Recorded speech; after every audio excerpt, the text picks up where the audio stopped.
Joe, thank you very much, and it's a privilege to have you as a guest in our podcast. It's my pleasure, Swami. It's great to be here with you and Vignesh. Thanks, Joe.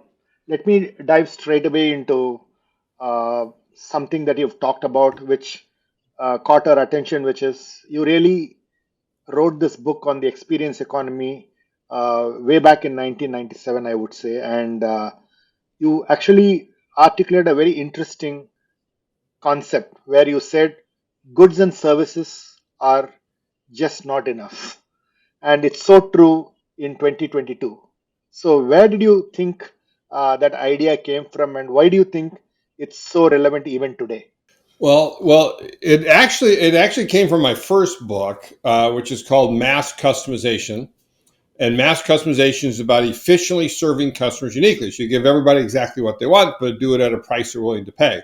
Right now, here in the U.S., I don't know if it's hit India yet, but there's this big announcement from the toy company Hasbro, and like a half a dozen people have sent it to me. I've seen it on the news and that, where they're going to take, from photographs of your face, they're going to 3D print your face and put it on a superhero character, from Marvel Comics or from the Transformers or I don't know, Teenage Mutant Ninja Turtles. Not sure all that they do, but all the action figures that Hasbro has.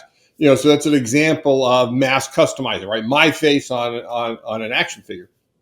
And I often had talked about that if you look at the distinctions between goods and services, that when you mass customize your good, you actually automatically turn it into a service. That if you look at the classical distinctions, goods are I lost the train of thought there on what on the exact nature of it for some reason. It's a senior moment of mine. But I'll say goods are made in manufactured in advance, but services are delivered on demand, so that that you create it when the customer says this is what they want, and goods are inventoried after production, but not done on demand. And goods are tangible, but part of the mass customization is the intangible service of helping customers figure out what is it they want. So when you make something done just for an individual person, you help them, they design it with them, then you make and manufacture and deliver to them. It's a service. Well, one time I was asked, what happens when you mass customize a service? And I shot back that mass customization automatically turns a service into an experience. And I went, wow, that sounds really good. It just popped out of my mouth.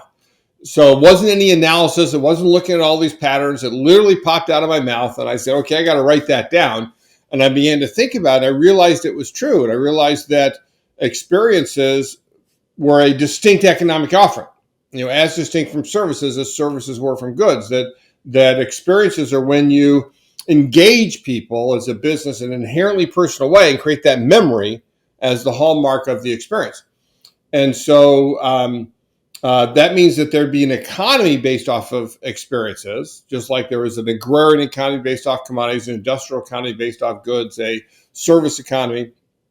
And now we're in an experience economy. And when I first started talking about it in the mid to late 1990s, it was the nascent experience economy, the forthcoming, the emerging experience economy. And now we just say it's here, and now you can see it everywhere.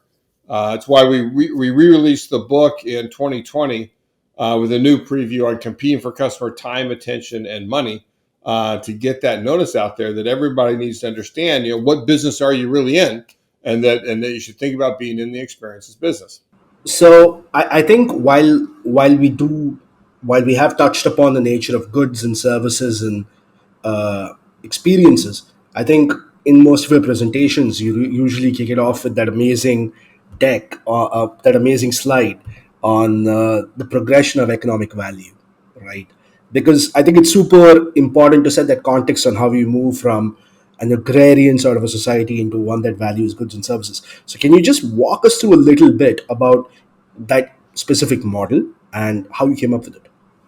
The progression of economic value is the core framework in the experience economy. And it does talk about how economies have changed over millennia that in the beginning were commodities, things you grow in the ground, raise in the ground, or pull out of the ground, then you sell them on the open marketplace. And that was basically the agrarian economy that lasted for millennia.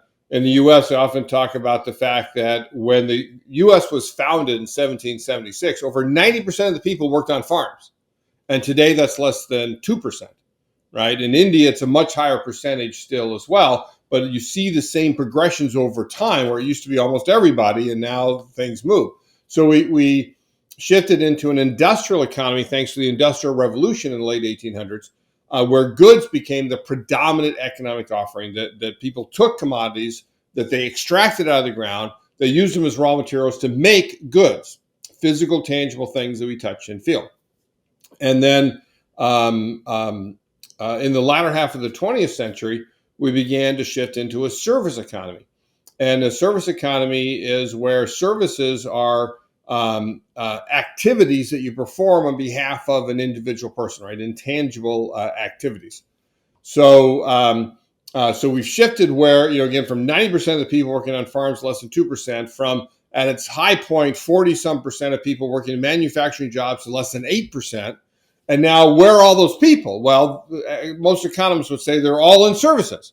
And I remember early on talking to one presentation, one of the guys shouted out, he said, once you get 80% of it in one category, you need to split that category up, right? And that's exactly true.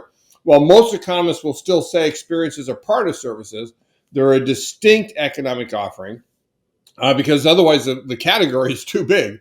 And it's also distinct because you charge differently for each one of these, right? I always say, like, you are what you charge for. If you charge for undifferentiated stuff, you're in the commodities business. If you charge for tangible things, you're in the goods business. If you charge for the activities your people perform, you're in the services business. But you're in the experience business economically if you charge for time. Because that's what people are buying for, is the time they spend with you. So you think about going to a sporting event or a theme park or a nightclub or a movie or a concert or a play, all of those are admission fee experiences. And now you increasingly see restaurants that charge admission, or retail stores that charge admission, manufacturers that create experiences for which they charge admission, and so on and so forth. So as you said, this progression, we originally, Vignesh, what we presented in the book as this sort of ladder. People call it about the ladder, where it goes up and to the right.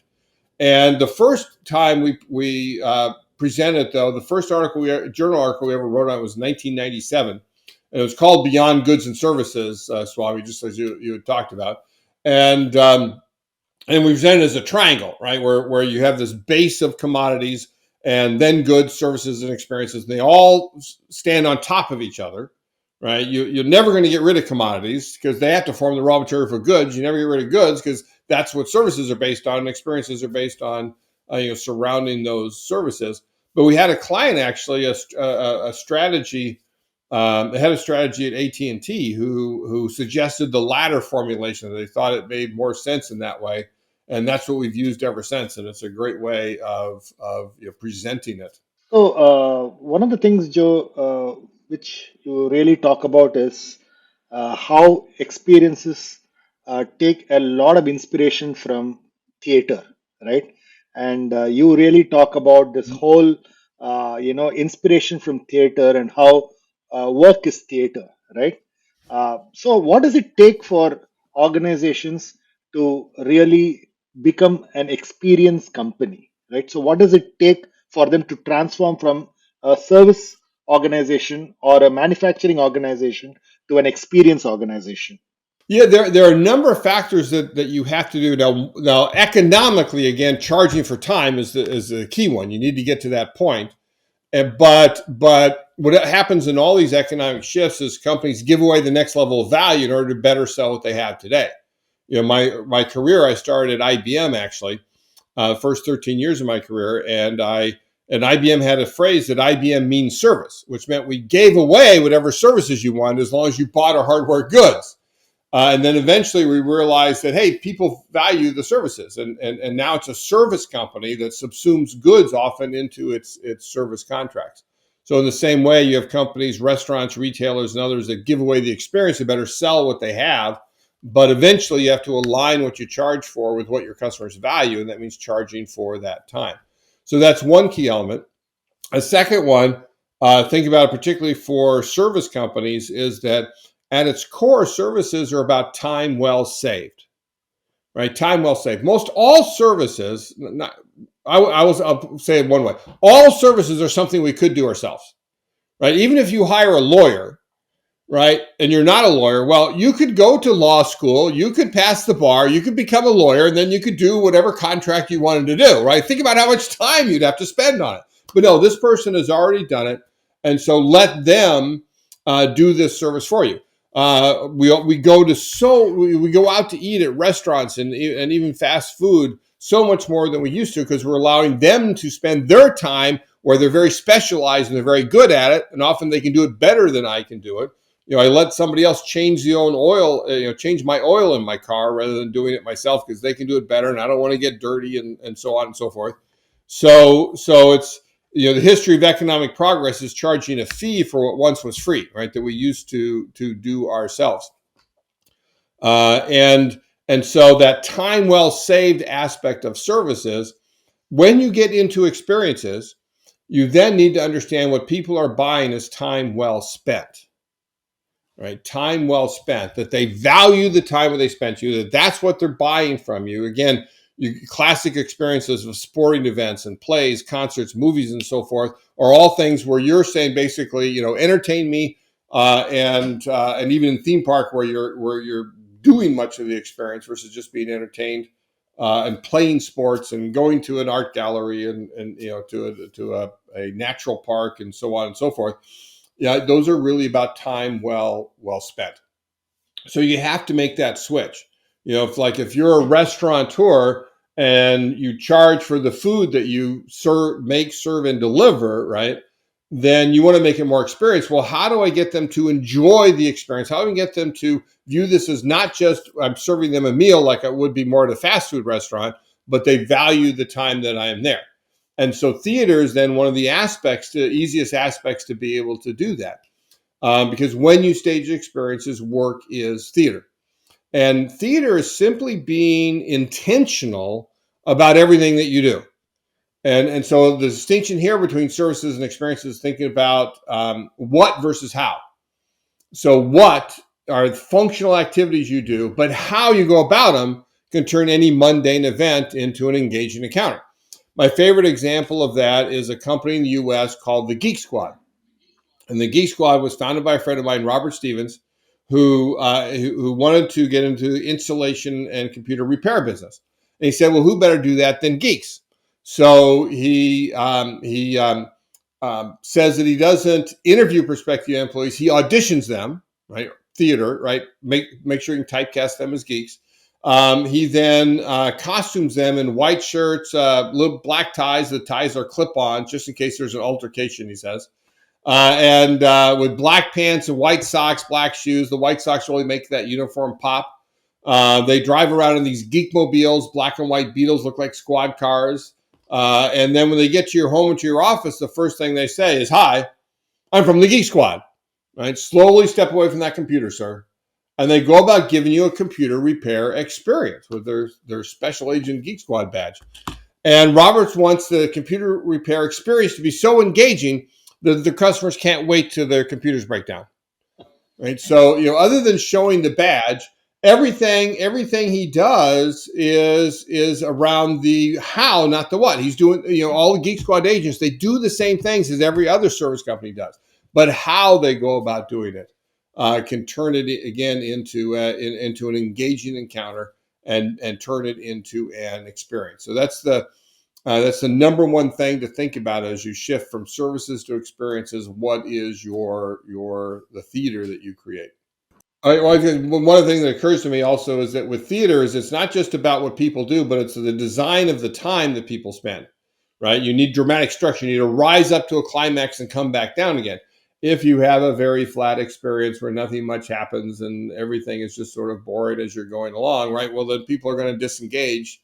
But if you create a great experience and you bring it up to that climax and come it down again, then that's the other key aspect of theater. I just had this huge smile on my face because all this talk about theater and time and everything, it really reminded me of this old Hitchcock quote that I read from somewhere that I don't remember, but there's this quote that Hitchcock gave, which is, a good film is when the price of dinner, the theater admission, and the babysitter were worth it.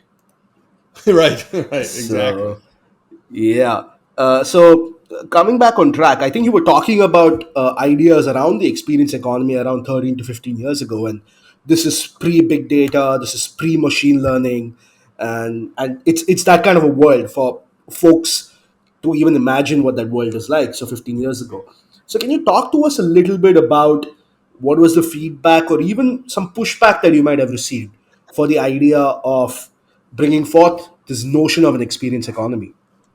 Yeah, that's a great question. It's funny because I did used to get pushback. I almost never get pushback anymore. Now I just say it and people go, "Yeah, I get it." Because they recognize it in their own lives. But when I first started talking about the late '90s, early 2000s, there was a lot of pushback just from people who like philosophically didn't like the idea, um, that also were concerned about the jobs that were already being lost in manufacturing in particular, but they were lost long before that in commodity business, and in some cases now in services businesses as they commoditize. And so one of the things they often did just to get them to understand that economic change is inevitable is I'd ask them, um, how many people here have ever killed a chicken for dinner? And like you'd have three or four hands raised in a group of 50 people or something, and the other people would turn around and look at these people like they were from Mars because they just could never imagine having to kill a chicken themselves for dinner. And I said, you go back 100 years, guess what? Half the country killed chickens for dinner. Purdue Farms didn't exist. This is what you did. And just to realize that. And then I asked the service guy, so how many people still change their own oil in their cars? And always fewer people change their own oil in their cars than people had killed a chicken for dinner. And I said, because that's a service that you want. So again, it's a matter of paying people for what we used to do ourselves. I said we all used to be responsible for our own services, for our own experiences. Excuse me. I remember when I grew up, the big weekly family experience was Sunday dinner. That Sunday dinner was different than every other night. It was in mid late afternoon, not in the evening. Everybody was expected to be there. It was much bigger because you sort of skipped lunch and you didn't have dinner, and you sort of talked about your week and everything. And I had a good friend I remember that I would invite over for Sunday dinner on occasion, and he would have a great time. And because he was, he didn't have any family in the area, so it was an experience that we had. Another one is birthday parties, right? When I grew up, moms would invariably throw the birthday party experience with handmade games like pin the tail on the donkey and things like this. And then over time, by the 1990s, 2000s, most moms, not everybody, but most moms would go someplace else and have them throw the experience for their kids and their friends, whether it's Chuck E. Cheese's or McDonald's Playland or a museum or some other bowling alley, some other place out there, movie theater too. And so that's just how the economy changes. So again, I rarely get that sort of objection anymore because you can't object because you can see it all around you. It's in the air that we breathe today. This notion that how much we prefer experiences over things. So, Joe, one of the points that I wanted to talk to you about is this: when you want to build this experience ecosystem in a company, you have manufacturing, you have sales, you have a channel, you got marketing, you got supply chain, and one of the thing is, if you really want to intertwine this experience across all these departments, it's one hell of a challenge, right? Because if I imagine I'm an insurance company, if I want to move to becoming an experience, what you call the ing company, right? What you keep talking about, right? Yep. It's one hell of an experience because the channel is not something that I own, but how do I really transfer that experience for a distributor of a insurance? And that is a real challenge. And even today, if I'm an employee of a company, okay, unless until I am the actor in the theater, I just perform a function, right? So therefore, if we have to transform the way even we are remunerated is actually based on the industrial world models, right? So I would think that if you really want to do this, a whole host of other changes needs to be done across departments. So is that Yeah. something that you see, and what are the real challenges and bottlenecks for doing this?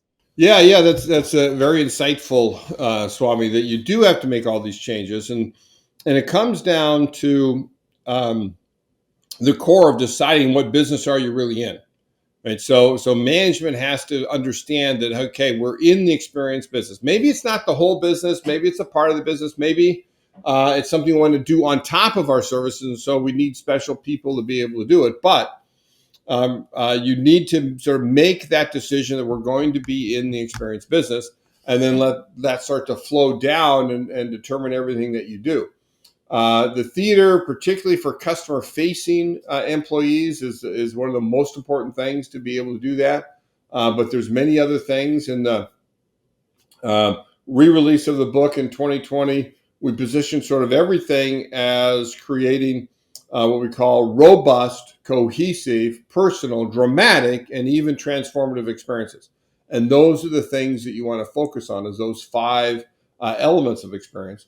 What many companies do in that situation, and I do highly recommend it, although it may not be for a forever thing, is to appoint a chief experience officer, right? CXO, chief experience officer, to really head the movement in that direction. And there's now thousands of CXOs around the world, and a lot of them are really focused on that internal transformation. I always think of it as both an internal and an external facing transformation, that you need to work on designing the experience, including those robust, cohesive, personal, dramatic, and transformative experiences. How do you design those experiences? You need to be the catalyst for change internally in the organization, and that you're holding up the North Star of what experiences are all about.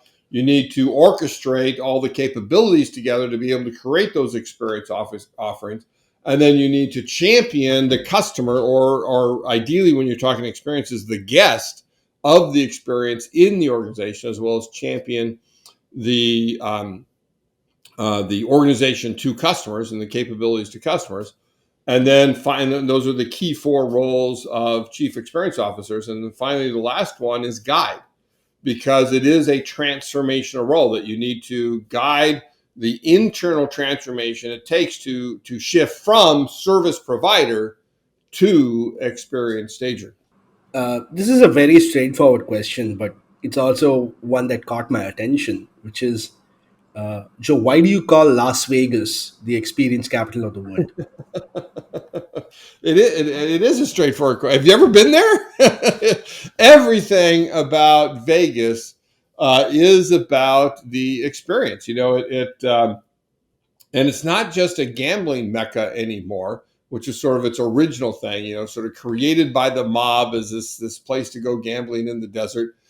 I remember working with one of the casino companies, early 2000s to late 2000s, and one of the points I made to him, I says, it's not going to be that long before other revenues surpass gaming revenues. Why? Because you can't, as much as they would like, you can't gamble 24 hours a day, 7 days a week. So they created these shows, and they created these restaurants, and they Cirque du Soleil in particular, one of the most fabulous experiences in the world. Not just all you can eat shrimp, but 5-star restaurants with Michelin chefs, and then all these other types of experiences they have. They're even museums, and you could sort of see that their revenues, the gambling was going like this, but all this other stuff was going like this, and it was like 2007, when they passed. Now the profits of gaming is still higher, but that's going to shift as well, because they realized first it was sort of like, we're going to give away this stuff so they come and game. All we care about is the gambling revenues. And then they realized, no, we can make a lot of money on this stuff as well. So just everything you go there is about an experience. And it's also reason experience capital of the world is that everything you experience there is eventually coming to your town. In the U.S., most every state now has gambling. Often it's via American Indian reservations and so forth, with different rules that they can do. But governments are trying to make money off of it as well, and so they're opening up that gambling. You see the Cirque du Soleil appearing in other places as well, and one of my favorite examples of that is this device I love that's called the Gumball Wizard. Right, the Gumball Wizard is from Global Gumball, and it's a gumball machine. But what happens is the kid gets a quarter and he comes up to the gumball machine and he doesn't get a gumball, at least not right away. Instead, he gets this gumball spiraling experience. Right, the gumball doesn't just go down and deposit; it goes spiraling down, clickety clack as it goes. And there's no functional purpose whatsoever for this device. Right, it is totally for adding a layer of experience on this good, and you could say actually it's worse service. It's worse service. Why? Because it takes longer to get the physical good, the gumball that you requested. And so you got this manufactured good that's the same. You got worse service, but you add an experience on top of that, and then the value of the gumball goes up, and they can charge more for it. Right. Well, I remember seeing kids go up to their parents, ask them for a quarter, come up to the Gumball Wizard slot, excitedly turn that crank, have the gumball spiraling experience, pick up the gumball, throw it away, and go ask their parents for another quarter. So it's really just a slot machine for kids, right? So that's what I mean, right? Las Vegas is coming to your town. So, Joe, I'm coming back to this. If we are moving to experience economy from a service economy, and 80% really becomes a experience economy.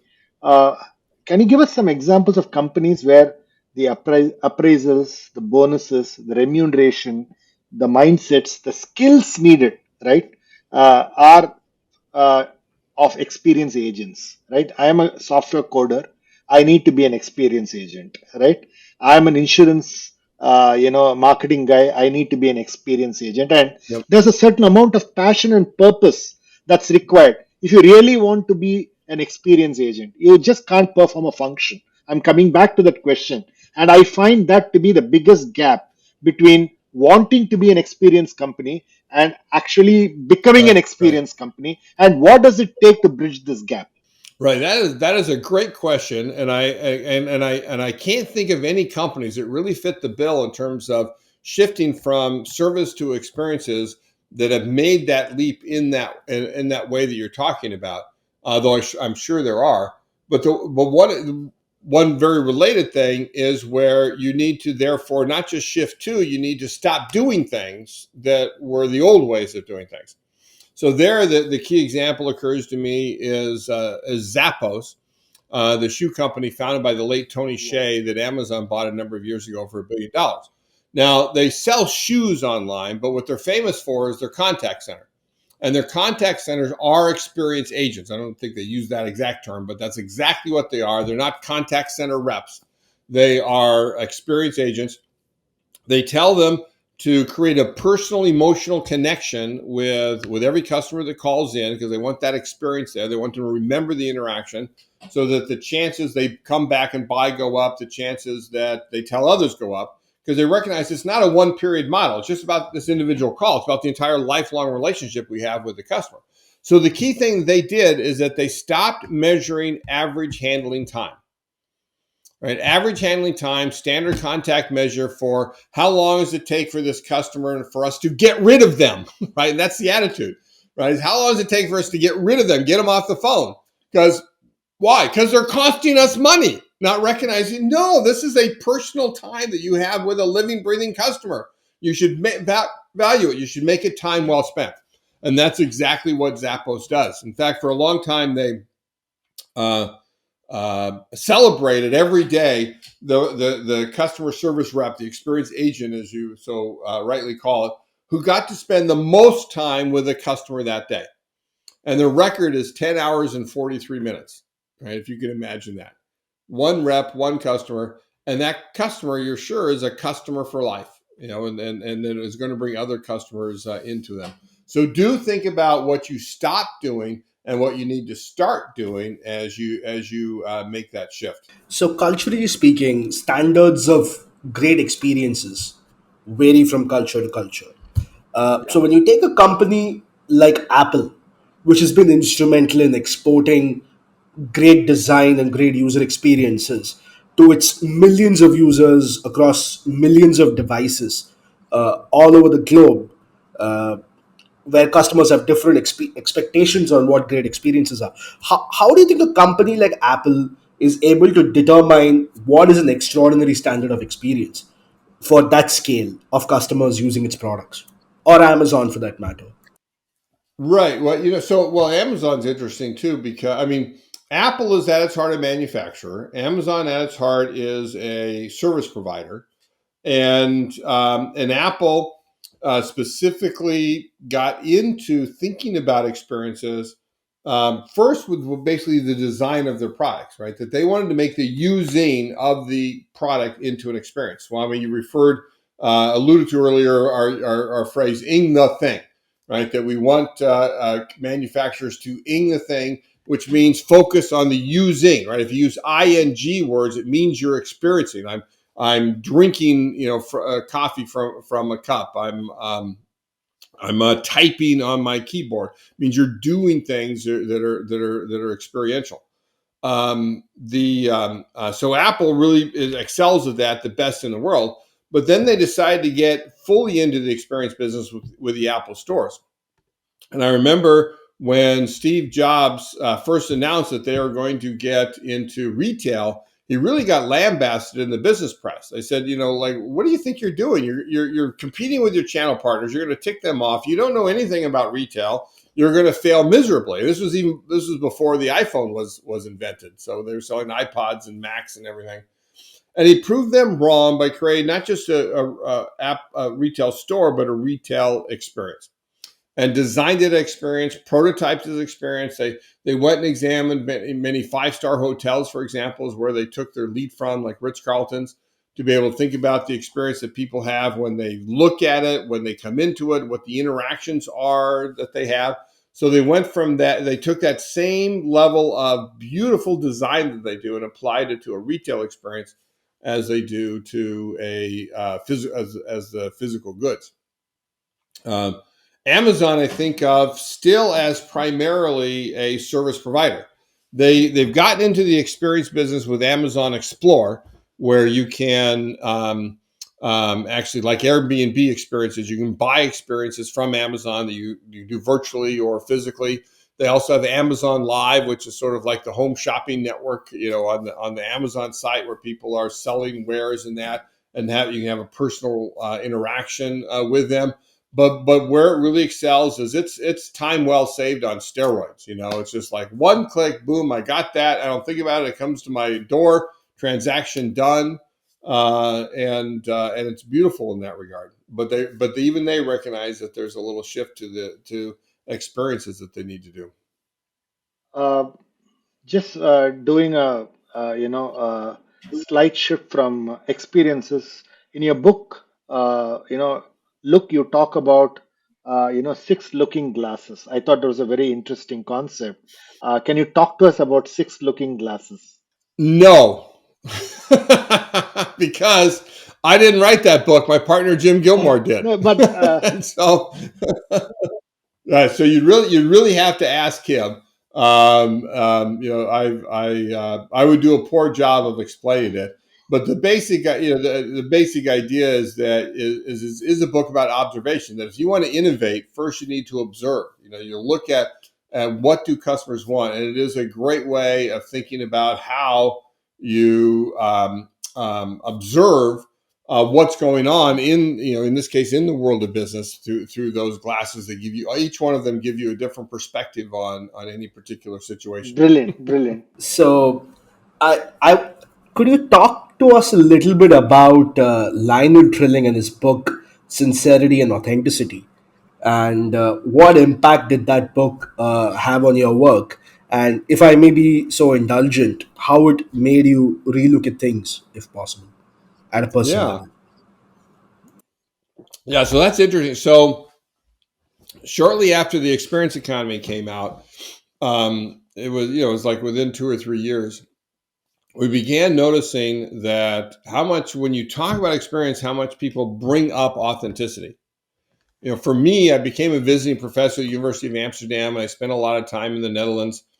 And it seemed like every session I did, that the first question would start with the same two words. It was always "you Americans," and it was more of an accusation than a question. Right? They'd say, "You Americans, you like your fantasy experiences, your fake experiences, your Disney experiences. We Dutch, we like real, authentic experiences." And this happened so much, I eventually developed a practice response to it, where I said, well, first understand that all experiences are authentic to you, right? As long as you're an authentic human being in some way, if you view them as authentic, they're authentic to you. And so in that sense, there's no such thing as a fake experience. But also that this is I always say this is an amazing question coming from a country like the Netherlands, which is just as manufactured as Disneyland is. Right? And they sort of go like this, and then they go and they realize I'm right? Because half of the country has been reclaimed from the sea. It wasn't actually any land at all; it was water. There isn't, it seemed like, square meter in the entire place that hasn't been moved, modified, or manicured to look as if it's always been there. It's the only place where I've ever gone for a walk in the woods and all the trees are lined up in rows, right? That's authentic to them, right?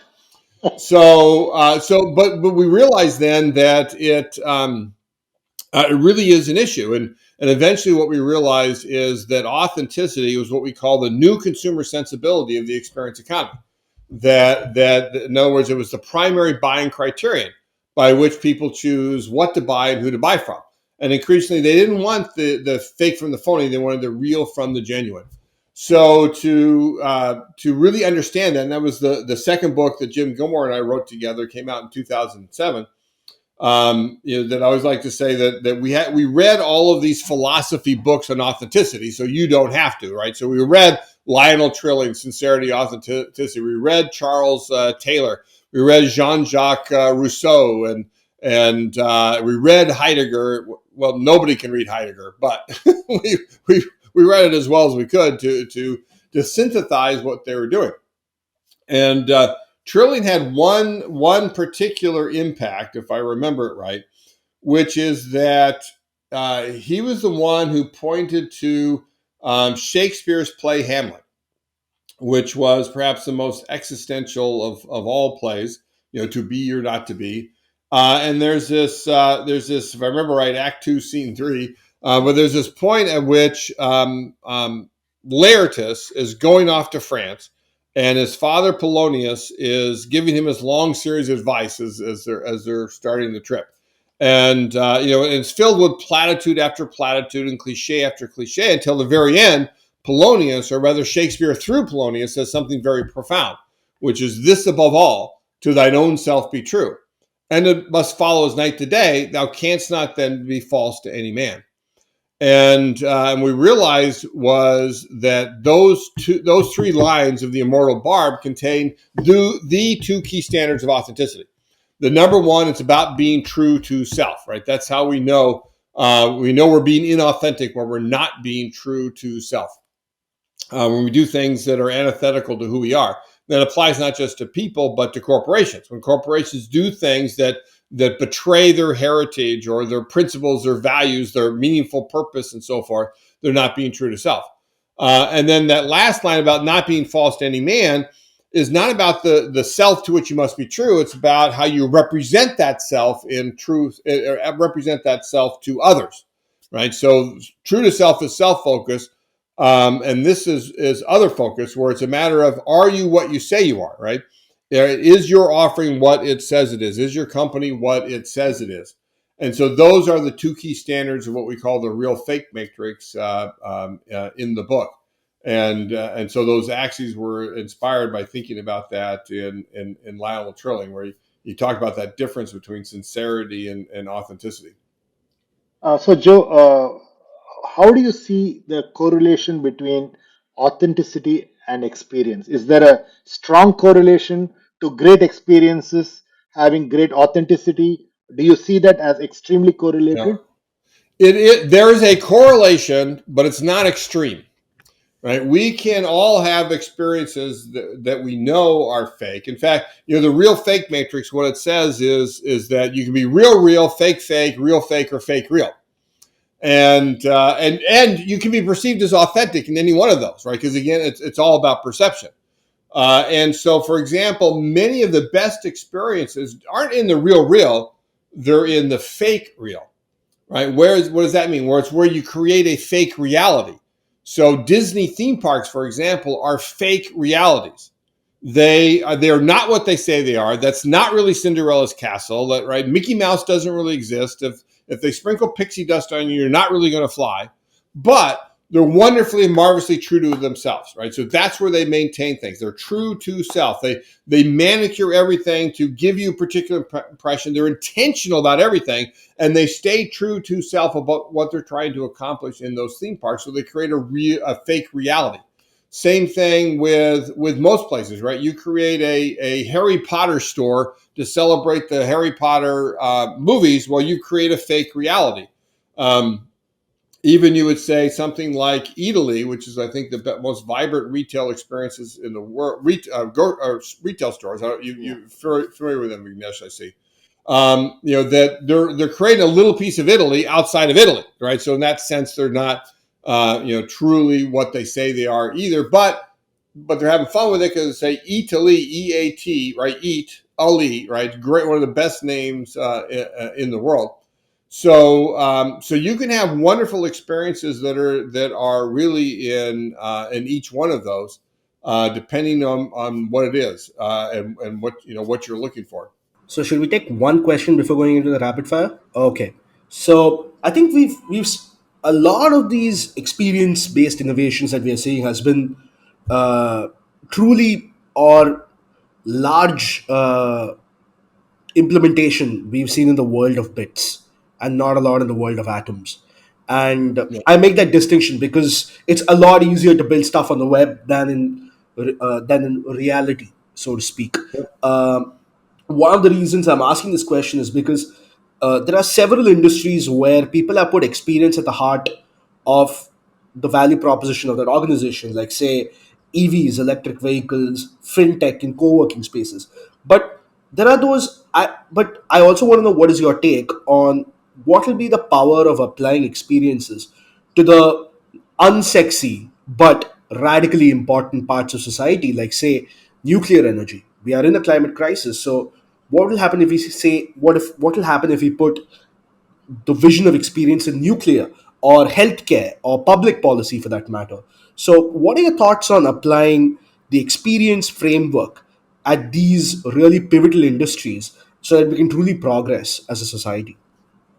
Yeah, that's a wonderful insight. That I mean, it can be applied anywhere. I always say not every company has to shift up to staged experiences, but all companies would benefit from. One of the ways, and one of the ways a lot of companies start is sort of an add-on to what they're doing, is to create what I call marketing experiences. And that experiences that do the job marketing, that generating demand for your core offering. So, and these can be physical or these can be digital experience. That's why you see so many manufacturers create flagship experiences like the Guinness Storehouse in Dublin, the Heineken experience in Amsterdam, the World of Coca-Cola in Atlanta, and so on and so forth. They're there to generate demand, and there's many different ways that you could do that. And you can do it virtually, by going on Roblox and having a concert and so forth, by creating your own virtual worlds. Um, so that's one way. So even a utility, even an energy company could think about how they go about doing that. Um, the the other thing is then applying it to things like healthcare and others are particularly important. In fact, I probably have worked more in the healthcare industry with hospitals in particular because research has shown that the better the patient experience, the better the outcome, right? And that's the key with healthcare. And I think that apply in financial services and other industries as well, in education, that the better the experience, the more you're going to learn, right? That the better the experience, the more you're going to save and invest and so forth and do it well. So I think there's a lot of industries where that's the case, and where you need to really, really think about the experience. It really, a lot of companies recognize it, but not everyone. It really is a core element of healthcare, is the experience that patients have. They're treating them as a whole person rather than a collection of symptoms. Research also shows that if doctors, back to acting, if doctors have poor bedside manner, as we say, don't act very well, well, people don't always understand the instructions. They don't always get it. They don't know what it is, and they'll follow their instructions much better if the doctor acts in a way that engages them and allows them to understand them and so forth. A top-up question on what Vignesh just asked. What do you think about application of the experience principle in industrial products where decision making is extremely rational, right? Say I'm selling bearings, air Yeah, compressors, which is the real, right. boring products if I were to call. Is there a way to envelop experience in these kind of industrial products? Yeah, it's. I've written articles on that and worked with industrial companies, and so I'll change a little something that you said, Swami, which is people think that all decisions are rational. One of the things that science shows is that most all decisions are irrational or emotional, even the ones we are really trying to be rational. Um, and so if you can create an emotional connection, you're still going to try to you still get a preference, right, so to speak, right? If you're not completely out of the ballpark, and good salespeople have always known that, right? Where they take clients out to dinner, or they take them out golfing, they take them to a golf tournament or something, and so like I talked about those flagship marketing experiences for Guinness and Heineken and Coca-Cola and et cetera. You see the same thing happening in B2B. The one I like best is the Case Tomahawk Experience Center in the Northwoods of Wisconsin in the U.S., where Case Construction Company basically put in a lodge and they put in a giant sandbox and they bring clients up to actually play with the equipment. A lot of them grew up using the equipment, but now they're the heads of their companies. They don't get to the chance anymore and say, well, here, try out the latest stuff, do all this. They have rodeos and contests about who can move the most amount of dirt in the shortest amount of time. And they did a study once that said that a normal customer goes up to a dealer of theirs, they have perhaps a 20% chance of getting the business, but they bring them up to the Tomahawk Experience Center and it goes up to 80%. Right, from 20% to 80%, because the experience is the marketing. Right, again, the best way to generate demand for any offering, whether it's commodity, goods, service, or another experience, is with an experience so engaging the customers can't help but spend their time with you, give you their attention, and then buy up as a result. So again, I know of scores, so I'm sure there are hundreds and maybe thousands of these sort of experience centers around the world that B2B companies are using as well. And then also there are some and many that would benefit by understanding theater, understanding the relationship that we have. Another aspect that applies to B2B and as well as consumer fields is the first thing that we talked about, which is where did the experience economy come from? And it came from mass customization, right? So I realized that mass customization turns a good into a service and a service into an experience. So one of the things to do as a B2B manufacturer is mass customize your goods and then mass customize your services on top of those, right? Use that customization to form individual relationships with your customers that grow and deepen over time and give you a preference for them. So that's another key dynamic going on, is mass customizing to shift up this progression of economic value. That's a great answer, Joe. So we have a quick rapid fire questions, and I'm going to ask the first question to you, which is, what does success mean to you? Success it's hard to be rapid fire with that question. Success is an amorphous concept, but so quickly I'll say success is obviously enough money to support your family, live a decent life, but as more importantly, it is about fulfilling your purpose in life and doing what you love to do in a way that gives you enough material success to live by. So, what are some of the books that have influenced you over the course of your life and career? Number one, Future Perfect by Stan Davis. It changed my life. I read it when I was a strategic planner at IBM. He's the one who coined the term mass customization in that book from 1987. I got into plans and strategies at IBM. When they sent me to MIT for a year to get my master's degree, I said, I'm going to do it on mass customization. Did it, wrote the book, discovered the experience economy, rest is history. What would be your advice to an 18-year-old who's in a university today?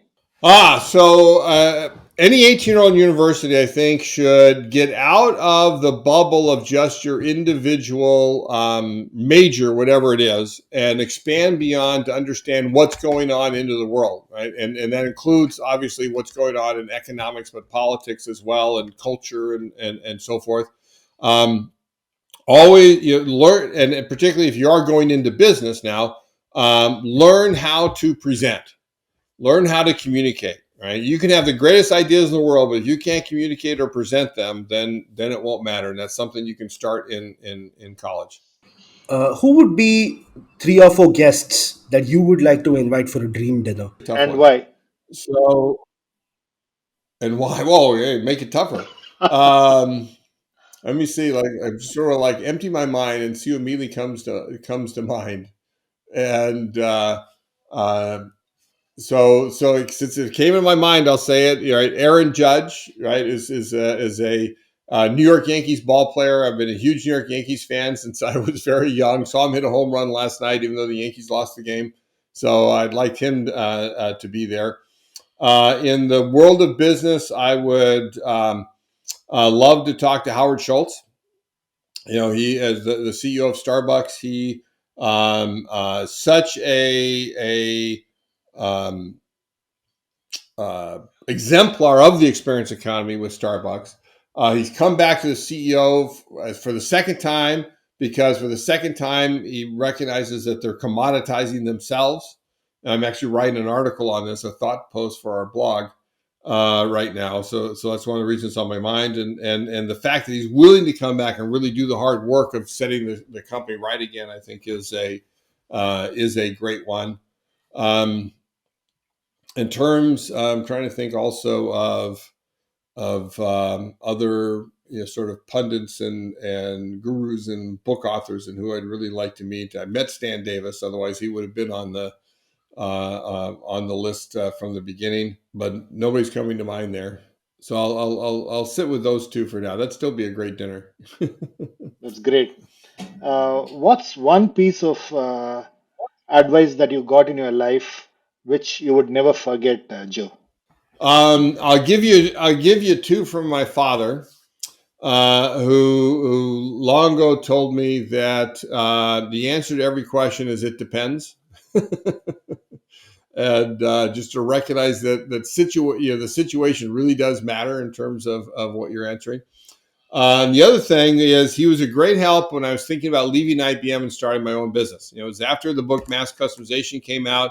IBM offered me and my wife both 6 months' salary to leave, and should we do that or should we stay, and so forth. And and I was really wrestling with this, and his advice was, son, whichever way you choose, you'll have a nice life. And it sort of like took the pressure off and said, okay. And then I would say, okay, well, then I'm going to go for it, right? I can always get another job. I'm going to go for it, see what can happen in this. And I'm very glad I did. Joe, what is something that you believe in that nobody else agrees with you on? I doubt there's a single thing that I have as a belief that no one else disagrees on. There's what immediately came to mind is some aspects of theology. I do a lot of studying of Christian theology and apologetics, and there's some things I've come up with that I've then had to. I couldn't find anybody that agreed with me, and it would take me a while. There's one. I got one over here, right? So at least I don't think I'm off the deep end. But I'll give you one lately in business that will require a little more than a rapid fire answer, because we haven't talked yet about the fifth and final economic offering in the progression of economic value, which is transformations. When you use experience as the raw material to guide people to change. We talk about healthcare.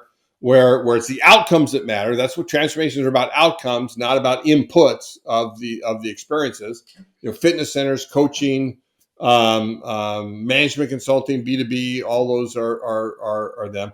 And I've had several people lately want to protest and say there has to be a sixth one, because I always say it's the fifth and final, as I did that.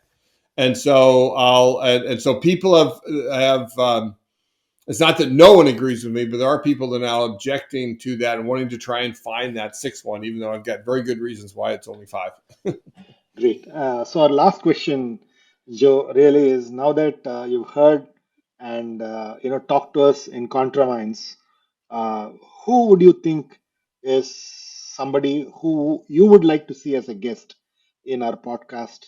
Uh, that now that you've now that you know what we do, who would you think would be a guest?